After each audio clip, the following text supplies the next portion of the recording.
Шаһарымызда әдеп жөніндегі уәкілдердің оқу курсы аяқталды. Бір апта бойы 15 мемлекеттік қызметкер өз жұмыстарында кездесетін түрлі дауларды, түсініспеушілікті дұрыс жолмен шешуді үйренді.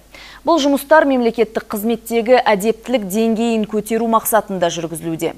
Оқу жиындарын аяқтаған мамандарды облыс әкімі аппаратының әдеп уәкілі Сандуғаш Асылбекова мен мемлекеттік қызмет істері және сыбайлас жемқорлыққа қарсы іс-қимыл департаментінің басшысы Жандос Сәрсенов құттықтады. Әдеп жөніндегі уәкілдерді оқыту шаралары мемлекеттік қызметтегі әдептілік деңгейін көтеру мақсатында ұйымдастырылды. 40 сағаттық оқуды облысымыздың аудан қалаларынан жиналған 15 маман аяқтады. Мемлекеттік қызметкерлер психологиялық және медиация бойынша білім алды. Бүгінгі әдеп жөніндегі уәкілдердің оқуы осы біздің Қарағанды аймағы бойынша мемлекеттік қызмет істері жөніндегі агенттіктің департаментінің бірге ұйымдастырылып отыр.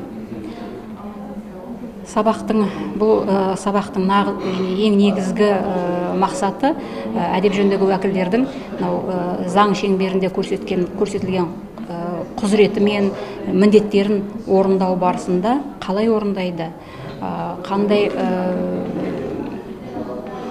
формалары бар, қандай методтары бар, солардың бәрін өзінің функциясын өзінің функциясын ары қарай жүзеге асыру бойынша көп мағлұмат алады.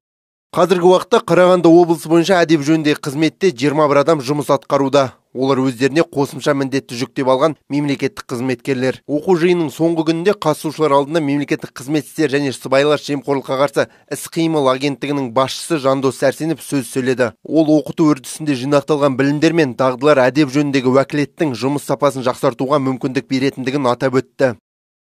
100 нақты қадам ұлттық жоспардың шеңберінде елбасының тапсырмасы болған болатын. Сол кәсіби мемлекеттік аппаратты құру туралы осы тапсырмаларды жүзеге асырудың аясында осы 2016 жылдан бастап мемлекеттік органдарда әдеп жөніндегі уәкілдер енгізілді. Әрине, әдептілік сақталмай, тәртіп болмастан мемлекеттік органдағы бір қандай да бір кәсібилік туралы айтуға болмайды. Сондықтан да осы жаңадан енгізілген институттың маңыздылығы осымен байланысты деп санаймыз. Қазір уақытта осы енгізілген әдеп жөніндегі уәкілдердің барлығы өздерінің жұмыс істеп жатқан жұмыс орындарында қандай да бір абыройы бар, айтқан сөздері қабылданатын, өтетін азаматтар болып саналады.